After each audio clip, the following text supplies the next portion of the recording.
What's up guys, this is GTFan712 back with my long-awaited Roshe Run collection video. The last time I showed you guys my Roshis was August 9th of last year, so in celebration of 1 year on YouTube, I'll be recapping how I purchased each of my pairs and how I like each colorway. Before I begin, I want to give a big thank you to all of my viewers over the last year. Now let's get into it. Cybers, my very first pair of Roshis. These were purchased from my local Nordstrom rack for only $50 last summer. Although the Cyber colorway isn't my favorite, it'll always be my first pair.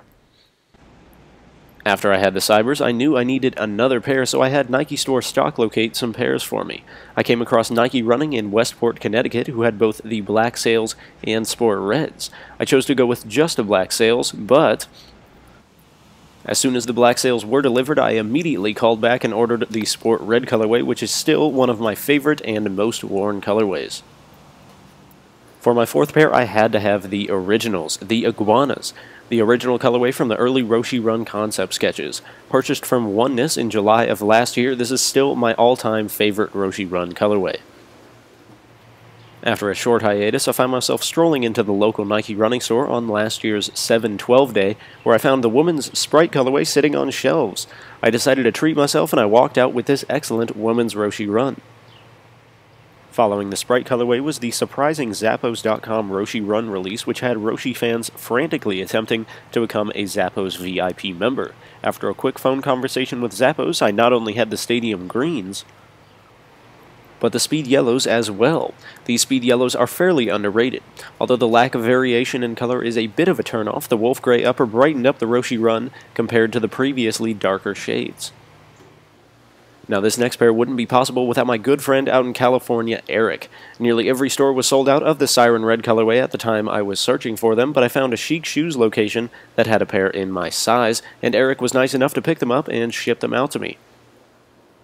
Another one of my favorites, courtesy of Patrick of Team Roshi, is the original Asia-exclusive Mango colorway.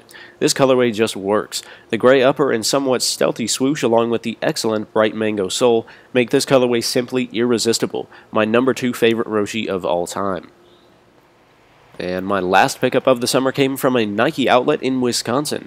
After regretting passing on them when I first picked up my Sprites, I found a pair of the highly coveted Tropical Twist colorway back when they were abundant in outlets. Just $55 for this pair, which is still my favorite woman's colorway. Next up is a big one. Ever since my Roshi collection began to form, I was on the hunt for this colorway, the elusive Calypsos. Unfortunately, I did have to pay resale price for these, which at the time was only a fraction of what it is today. Still, I was extremely relieved to complete the original 7 collection. Following the Calypsos was the first Roshi release since the originals dropped in late spring, the Khaki Nrg Colorway. Combining a denim-like material on the toe box with a herringbone material on the mid-panel, this pack of colorways took the Roshi in an entirely different direction from the original mesh releases. These released on Nike Store, where I was able to pick up a pair of the Khaki colorway. After the premium NRGs came the first men's wovens. In a surprising early release from Oneness, I was able to grab my pair of the Dark Atomic Teal colorway about a month before they actually released from Nike Store. The Dark Atomic Teal color is nice, however the restricting woven material and the low-quality suede make this a Roshi that you can certainly do without. And after searching for a long time, I finally came across the excellent Asia-exclusive Thunder Blue Roshe Run Premium. The quality of both the suede and the mesh on this colorway is outstanding.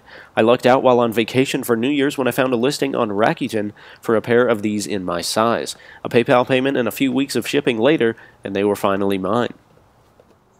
Sneaking up on us in the earlier part of this year was the first Roshe Run GPX release with the Floral Pack.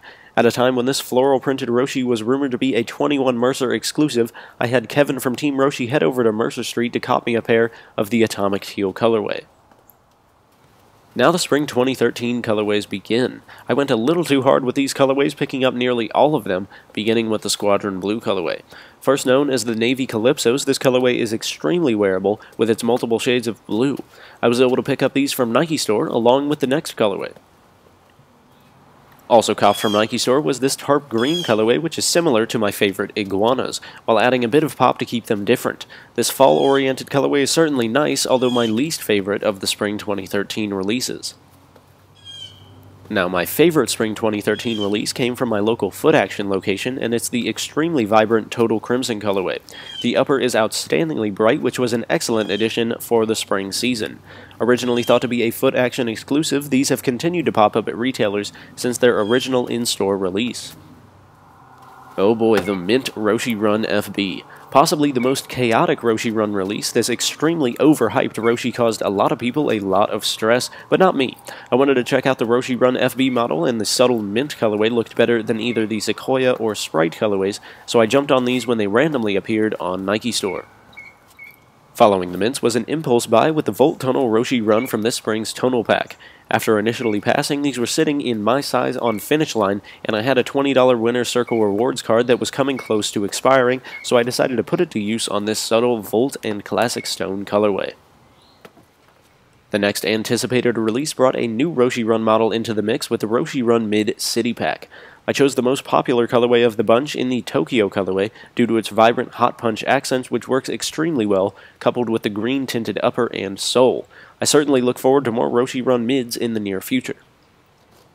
After a strange release delay, the most anticipated Spring 2013 colorway finally released, giving many more people access to a similar Mango colorway in the Mango V2s. Although the darker gray upper, dark swoosh, and more orange sole, this colorway can certainly fill the Mango hole in your Roshe Run collection, although personally, I prefer the originals. 6 weeks of waiting and a whole lot of anticipation led to the delivery of my first pair of Roshe Run IDs in a Volt colorway. Designed after the Total Crimson Spring 2013 colorway, I wanted a similarly vibrant upper with a simple gray swoosh and a sail sole. I certainly was not disappointed, and I plan on ordering a few more IDs soon. Lastly, we've come to my most recent Roshe Run pickup, which is the Sand colorway from the recent Size Roshe Run Urban Safari collaboration. The first collaboration for the Roshe Run brought safari print and a speckled sole, and this ACG Moab-inspired colorway is a great nod to Nikes of the past. Congrats to Size on a spectacularly successful collaboration. Now who's next to work on the Roshi? And that wraps up this look at my current Roshe Run collection dated to July 9th, 2013. Again, thanks to everyone who's been watching over the last year I've been on YouTube, from those who enjoy my weekly This Week in Roshi news to my standardized reviews and quick look videos. It's been a great year. Until next time, this has been GTFan712. Thanks for watching.